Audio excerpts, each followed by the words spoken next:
Selene was lost in desert, then a man became her savior.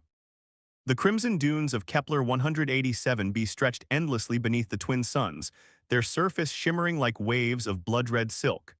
Selene Martinez watched through her vessel's viewport as the emergency lights flashed, her knuckles white against the controls. The sandstorm had come out of nowhere, its magnetic properties playing havoc with her navigation systems. Come on," she muttered, fighting to keep the research vessel steady. Her dark curls had escaped their usual neat bun, falling across her face as she worked. The ship's hull groaned under the assault of sand particles, each impact sounding like tiny bullets against the metal skin. The last thing Selene saw before impact was a massive dune rising before her like a wall. Then everything went dark. She awoke to the taste of copper in her mouth and the sound of metal cooling in the desert heat. Selene blinked, her vision clearing slowly as she assessed her situation. The crash had wedged her vessel at an angle, half buried in the crimson sand.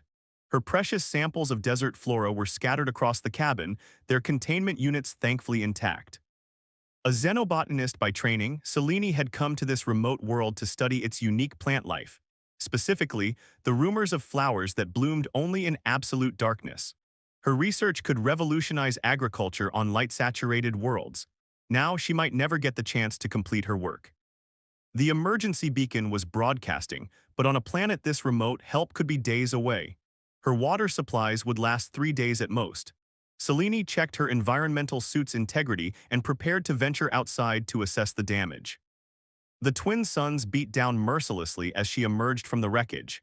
The heat was immediate and oppressive, even through her temperature-regulated suit. She had just begun her inspection when movement caught her eye, a figure approaching through the heat distortion. Adrian Nash had been tracking the vessel since it entered his sector. As the region's most experienced desert guide, he'd seen enough crashes to know the magnetic storms were getting worse. He'd hoped to warn this one away, but the storm had moved too fast. He approached carefully, his sand-worn boots leaving precise tracks in the dunes. Years in the desert had weathered his features, but his eyes remained sharp and alert beneath the brim of his wide hat. His desert gear was practical and well-maintained, marking him as someone who knew the dangers of this world intimately.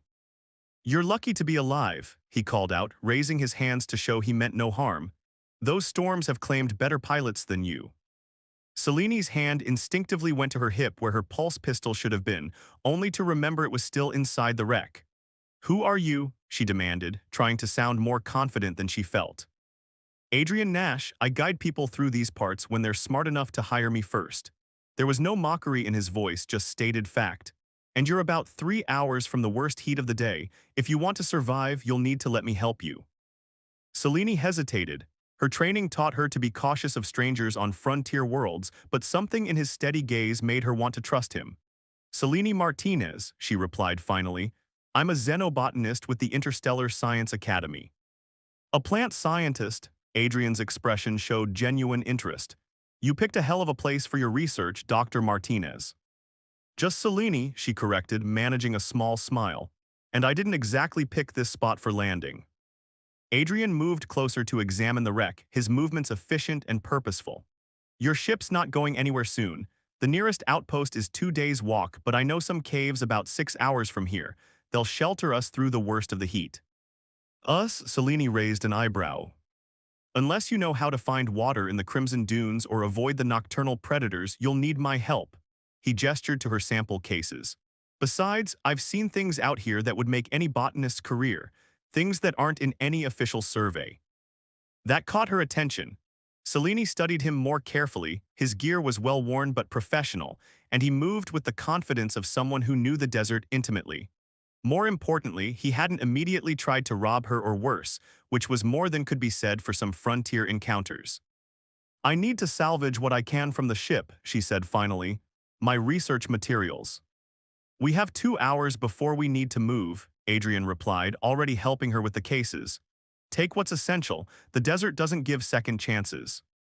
As they worked together to retrieve her most important samples and supplies, Selene found herself stealing glances at her unexpected savior. There was something compelling about the way he moved, each action deliberate and efficient, his knowledge of survival clearly hard-won. The twin suns climbed higher as they prepared for their journey, casting double shadows across the crimson dunes. Neither of them could have known then that this crash would lead them to one of the greatest discoveries in the history of Kepler 187b, or that their lives would become as intertwined as the mysterious desert vine Selene had come to study. Adrian adjusted his pack and pointed to a distant ridge. "That's our first marker. Stay close, walk in my footsteps, and tell me more about these plants you're chasing. Out here, a good story makes the journey shorter." As they set out across the alien desert, Selene realized that perhaps fate had brought her exactly where she needed to be, even if it had done so by bringing her ship crashing down first. The cave system Adrian led them to was a natural marvel, its walls streaked with phosphorescent minerals that cast a soft blue glow. Selene touched the cool stone with wonder, her scientific mind already cataloging the possibilities. They had arrived just as the second sun reached its apex, turning the desert into an unbearable furnace. "The locals call these the Whistling Caves," Adrian explained, setting up their base camp with practiced efficiency. "When the wind hits them just right, they make music." He paused, watching as Selene carefully unpacked her sampling equipment. "You're not like other scientists I've guided. They usually care more about profits than preservation." Selene looked up from her work, brushing a stray curl from her face. "The Academy's mission is to understand and protect, not exploit. These ecosystems are irreplaceable." She hesitated, then added, "Though I admit, my current funding depends on finding those night-blooming flowers." As the day's heat slowly dissipated, they ventured deeper into the cave system. Adrian's knowledge of the terrain proved invaluable. He knew exactly which passages to take and which to avoid. Selene found herself increasingly impressed by his expertise, noticing how he would occasionally stop to point out subtle signs of life that she might have missed. "There," he whispered, directing her attention to a small crevice. In the dim light, tiny points of bioluminescence pulsed like earthbound stars. Selene's heart raced as she carefully took readings with her handheld scanner. "These are similar to the specimens I've been searching for," she breathed, excitement coloring her voice. "But they're more developed than anything in our databases. Adrian, this could be revolutionary." He smiled at her enthusiasm, and for a moment, their eyes met in the ethereal glow. Selene felt her pulse quicken, and it wasn't just from the scientific discovery. As they made their way back to their camp, Adrian shared stories of his years in the desert. He spoke of strange phenomena he'd witnessed, of lights in the dunes that moved against the wind, and of sounds that couldn't be explained by any known creature. "The desert keeps its secrets," he said, helping her over a particularly treacherous section of cave floor. His hand lingered on hers a moment longer than necessary, but sometimes it shares them with those who listen. That evening, as they shared a meal of rehydrated rations, Selene found herself opening up about her own past. "I grew up on Europa Station," she told him, watching the play of shadows on the cave wall. "Everything there was strictly controlled, the air, the light, even the plants. Maybe that's why I became fascinated with wild things that grow in impossible places." Adrian nodded, understanding in his eyes. The desert has a way of calling to people who feel too confined by civilization. It offers freedom, but demands respect in return. Their conversation was interrupted by a low, melodious sound, the caves beginning their evening song as the wind shifted. The haunting notes seemed to weave a spell around them, making the moment feel intimate and charged with possibility. "We should check your samples," Adrian suggested, breaking the tension. But as they worked together, cataloging the day's discoveries, their hands would occasionally brush, sending small electric currents through Selene's body. The next morning brought new challenges. Their water recycler began malfunctioning, threatening their survival timeline. Adrian approached the problem with calm determination, but Selene could see the concern in his eyes. "There's an old moisture collection system about half a day's walk from here," he finally said. "It's risky, the route takes us through some unstable terrain, but it's our best option." Selene trusted him now more than she'd expected to trust anyone on this frontier world. "Then we go together," she said firmly. "I didn't survive a crash just to die of thirst." They set out before dawn when the desert was still cool enough to travel safely. As they walked, Selene noticed how Adrian would occasionally touch certain rocks or plants, almost like greeting old friends. She found herself watching his movements, admiring the quiet grace with which he navigated the harsh landscape. "Look there," he said suddenly, pointing to a patch of sand that seemed to shimmer differently than its surroundings. As they approached, Selene gasped. Tiny crystalline structures emerged from the sand, each one housing a delicate purple flower. "Desert glass gardens," Adrian explained softly. They only form in places where the magnetic storms are strongest. The flowers feed off the energy somehow. Selene carefully took samples, her hands trembling slightly with excitement. This is incredible. The molecular structure must be completely unique. She looked up at Adrian, her eyes shining. Thank you for showing me this. He stepped closer, reaching out to brush a bit of sand from her cheek. There are more wonders in these dunes than most people ever see. You just have to know where to look. The moment stretched between them, charged with unspoken possibilities. Then a distant rumble broke the spell, another magnetic storm approaching. We need to move, Adrian said urgently, but his hand lingered on her face for a moment longer. The collection system isn't far now. As they hurried across the dunes, Selene realized that she was no longer just studying the desert's mysteries. She was becoming part of them. And the way Adrian looked at her when he thought she wasn't watching suggested that perhaps the greatest discovery of this expedition wouldn't be botanical at all. The storm clouds gathered on the horizon, painting the crimson dunes in shades of purple and gold. Together, they raced against time, their shadows merging into one as they sought shelter in this beautiful but dangerous world that was slowly bringing them closer together. The moisture collection system turned out to be more than Adrian had described. Hidden beneath waves of crimson sand lay the entrance to what appeared to be an ancient structure, its walls covered in symbols that seemed to pulse with a faint inner light. I've never shown anyone else this place, Adrian admitted as they descended the worn steps. His hand rested protectively on the small of Selene's back, steadying her, but something tells me you'll understand its importance. The air grew cooler as they ventured deeper, carrying a sweet, unfamiliar scent. When they reached the bottom, Selene stopped abruptly, her scientific composure cracking at the sight before them. An underground oasis stretched into the darkness, illuminated by clusters of bioluminescent plants that made the water shimmer like liquid starlight. But it was what grew around the pool that made Selene's heart race. Dozens of the night-blooming flowers she'd been searching for, their petals a deep indigo that seemed to absorb light rather than reflect it. Adrian, she whispered, reaching for his hand without thinking, this is beyond anything we've documented, these plants. They shouldn't be able to survive underground like this. He squeezed her hand gently. The desert's full of impossible things, like a xenobotanist surviving a crash that should have killed her. Their eyes met in the ethereal light, and for a moment, Selene forgot about her research entirely. The spell was broken by a distant rumble not from above but somewhere deeper in the complex. Adrian's posture changed instantly, tension replacing tenderness. We're not alone down here. They pressed themselves against a wall as voices echoed through the chambers. Selene recognized the corporate logo on the environmental suits before she made out the words being spoken, Novaterra Mining Corporation, known for their aggressive resource extraction across the frontier worlds. The energy readings are strongest near the water source, a woman's voice carried clearly. If we can synthesize whatever's causing these readings, we'll revolutionize the power industry. The indigenous plant life is irrelevant, clear it all.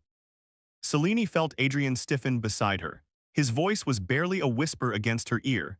They've been trying to claim this territory for months. I've been blocking their surveys, but they must have followed our trail here. Looking at the pristine oasis, Selene understood the corporation's interest.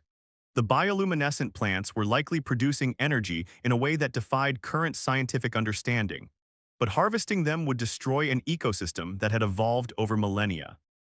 Making a decision, she pulled out her sampling kit. Help me collect specimens and data.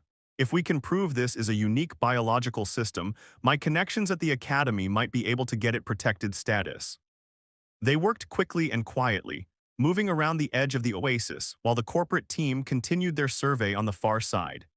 Adrian's knowledge of the cave system proved invaluable as they documented the intricate relationships between the plants and their environment. But just as Selene was recording the final readings, her equipment emitted a soft beep. The sound echoed in the chamber. What was that? The corporate voice was sharp. Check the other passages. Adrian grabbed Selene's hand. Run, I know another way out. They fled through twisting tunnels, their footsteps masked by the sound of water running through ancient channels in the walls. Behind them, lights bounced off crystal formations as their pursuers gave chase. Selene clutched her samples close, knowing they might be the only chance to save this hidden wonder. They emerged from a different entrance, the twin suns now low on the horizon. But their escape wasn't clean. A security drone buzzed overhead, its cameras tracking their movement. "They'll be able to follow us now," Adrian said grimly as they half ran, half slid down a dune. "And they'll know I've been lying about not finding anything valuable in this sector." Cellini studied his face in the fading light. "You've been protecting this place all along, haven't you? That's why you really became a guide." He nodded, scanning the horizon for pursuit. "My parents were terraformers. They taught me that some places deserve to remain wild, that not everything needs to be exploited. When I found the oasis." He trailed off, looking at her intently. "You're the first person I've met who seems to understand." The drone was getting closer. Acting on instinct, Cellini pulled out her scanner and reversed its power flow, creating an electromagnetic pulse that sent the drone crashing into the dunes. Adrian stared at her with newfound appreciation. "Impressive, where did you learn that trick?" "Europa Station wasn't always as peaceful as the tourism videos suggest," she replied with a slight smile. "Sometimes research facilities need to protect their work from corporate espionage." Their moment of triumph was short-lived. In the distance, they could see vehicles moving across the desert. The corporation wasn't giving up easily. "There's a place we can go," Adrian said, taking her hand again. "An old research station, abandoned during the last magnetic storm season. It's got communication equipment if we can get word to your academy." Cellini nodded, then did something that surprised them both. She pulled Adrian close and kissed him, quick but fierce. "For luck," she said, her cheeks flushed. "Now show me this station of yours." As they set off into the gathering darkness, the twin moons of Kepler 187b rose behind them, casting double shadows across the crimson dunes. The samples in Cellini's pack might hold the key to saving the oasis, but she was beginning to realize that she'd found something else in this desert, something she hadn't even known she was looking for. The corporate vehicles grew more distant as Adrian led them along a route that only he knew, their path lit by the same bioluminescent crystals they'd found in the caves. Above them, magnetic storms began to gather, promising to make the night ahead even more challenging than the day had been. The abandoned research station rose from the dunes like a ghost ship, its metal walls stained red from years of sandstorms. Adrian led them through a partially buried entrance, his familiarity with the place suggesting he'd used it as a refuge before. "The communications array still works," he explained, activating emergency lighting that cast long shadows through the corridors. "But we'll have to wait until the magnetic storm passes to send any messages." Cellini set up her equipment, carefully storing the precious samples from the oasis. Outside, the storm grew in intensity, sheets of crimson sand whipping past the reinforced windows. The facility's old walls groaned under the assault. "Why did you really come to Kepler 187b?" Adrian asked as they secured the last of their gear. "The truth this time, not just the Academy's mission statement." Cellini paused, considering her answer. In the dim light with the storm raging outside, it felt easier to share secrets. "My mother was a botanist too. She disappeared on a frontier world when I was young, searching for botanical breakthroughs that could help terraform hostile planets. Everyone said she was chasing impossible dreams." She touched one of her sample containers gently. "I guess I wanted to prove that impossible things can exist." Adrian moved closer, his expression soft. "Like flowers that bloom in absolute darkness or oases hidden under desert sands. Like a desert guide who sees beauty where others only see resources to exploit." Cellini met his gaze steadily, letting him see the truth in her eyes. The station's lights flickered as a particularly strong magnetic pulse hit. Adrian instinctively reached for her, pulling her close as darkness momentarily enveloped them. When the lights stabilized, neither moved away. "I've spent years protecting these dunes," Adrian confessed, his voice low. "Learning their secrets, keeping corporate scouts away from the most sensitive areas. But I was starting to lose hope that anyone else would ever understand what makes this place special." Cellini touched his face gently, tracing a scar along his jaw. Show me what you've been protecting all this time." He led her to the station's observatory dome, where the magnetic storm painted spectacular patterns across the sky. Curtains of energy in impossible colors danced between the planet's twin moons, while charged particles made the crimson sand below glow like embers. "The storms aren't just destruction," Adrian explained, his arm around her waist. "They feed the crystal gardens, power the bioluminescent life cycles. Everything here is connected." "Like us," Cellini said softly. "Random chance brought us together, but something more kept us here." Their first real kiss was slow and deep, set against a backdrop of swirling cosmic energy. When they finally parted, both knew there was no going back to being just scientist and guide. The moment was interrupted by an alert from Seleni's equipment. The storm had shifted the sand dunes enough to reveal new readings from the Oasis chamber. What they saw on the screens changed everything. The entire underground system, Selene breathed, it's not just a collection of separate gardens, it's one organism. The water channels, the crystals, the flowers, they're all connected through a network of living energy conduits. That's what Novaterra's sensors were detecting. Adrian studied the data with growing concern. If they try to harvest any part of it, they'll destroy the entire ecosystem, Selene finished. We have to stop them, but we need proof that will stand up to corporate lawyers. They spent the night analyzing data and preparing their case, working as the storm raged around them. In quiet moments between tasks, they found themselves drawing closer, sharing touches and kisses that felt as natural as breathing. As dawn approached and the storm began to fade, they made final adjustments to their transmission. The message would go to both the Academy and the Planetary Protection Council, with irrefutable evidence of the unique biological network they'd discovered. Once we send this, there's no going back, Adrian warned. Novaterra won't give up easily, they might come after both of us. Selene took his hand, intertwining their fingers. Then we'll face them together. Besides, she smiled, I'm starting to think I have a knack for surviving impossible situations.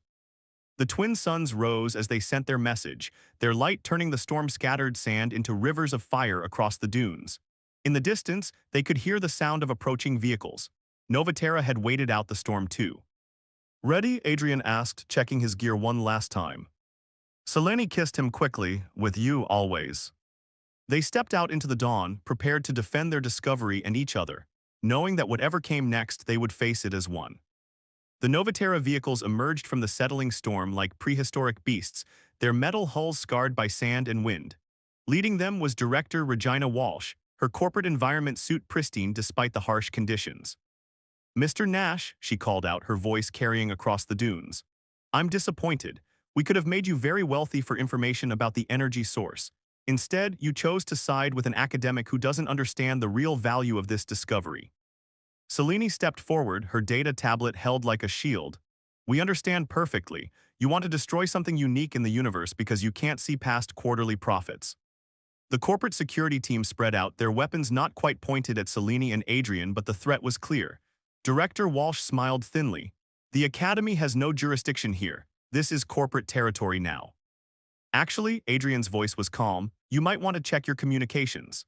He nodded toward the horizon, where 3 official Survey Corps ships were descending through the atmosphere, their hulls gleaming in the morning light. Walsh's smile faltered as her assistant whispered urgently in her ear, presumably relating the contents of Selene and Adrian's transmission. The evidence they'd gathered wasn't just about the biological network. It also documented Novaterra's illegal activities in a protected sector. This isn't over, Walsh snapped, but they could all see the defeat in her stance. Our lawyers will. She was cut off by a sudden rumble from deep beneath the dunes. The ground shifted, sending vehicles and people scrambling for stable footing. In the chaos, Selene's instruments began registering massive energy spikes from the underground network. The storms changed something, she said urgently, grabbing Adrian's arm. The network is evolving. They watched in awe as bioluminescent crystals burst through the sand in a spreading pattern, their light pulsing in perfect synchronization. The desert itself seemed to be responding to the threat, revealing more of its hidden nature. Director Walsh's face went pale as her corporate vehicles began to sink into suddenly liquid sand. Pull back, full retreat. The Survey Corps ships landed as Novaterra fled, their teams already documenting the unprecedented phenomenon. But Selene and Adrian barely noticed, too captivated by the transformation taking place around them. It's beautiful, Selene whispered, her scientific detachment forgotten as curves of crystal light drew patterns across the desert. All this time we thought we were discovering its secrets. But it was revealing itself to us, Adrian finished, pulling her close, when it knew we would protect it. The following weeks were a blur of activity. The Academy established a permanent research station, with Selene appointed as lead xenobotanist. The Planetary Protection Council declared the entire region a biological preserve, citing the unique properties of the living network. Novaterra's mining rights were permanently revoked. Through it all, Selene and Adrian remained together, their partnership deepening as they continued to explore the desert's mysteries. They made their home in a modified research outpost near the Crystal Gardens, where they could study the network while protecting its secrets. One evening, as the twin moons rose over the Crimson Dunes, they stood at their favorite observation point. The crystal formations glowed beneath them like a river of stars, while the desert winds played their endless song through the whistling caves. I found something today, Selene said, showing Adrian her latest readings. The network's energy patterns, they're not random, they're responding to emotions, to intentions. That's why it revealed itself when we stood against Novaterra. It can sense consciousness. Adrian smiled, unsurprised. So the desert really does know its friends. He took her hand, running his thumb over the simple ring he'd given her the week before, ready for a lifetime of exploring its mysteries. With you, Selene leaned into him, feeling the pulse of the living desert beneath them, its light reflecting in her eyes. That's the easiest question I've ever had to answer. As if in response, the crystal gardens blazed brighter, their light spreading across the dunes like a blessing. Above them, another magnetic storm was gathering, but neither Selene nor Adrian felt fear anymore. They had found their home in this harsh but magnificent world and in each other. The crimson dunes of Kepler 187b had brought them together, two souls who understood that the greatest discoveries come not from conquering the unknown, but from learning to become part of its wonder. As the storm painted the sky in impossible colors, they held each other close, knowing that their greatest adventures were still to come. In the end, it wasn't just a story of survival or scientific discovery. It was a testament to the power of seeing beauty where others saw only resources, of finding love in the most unexpected places, and of learning that sometimes the most precious secrets are the ones we keep safe together.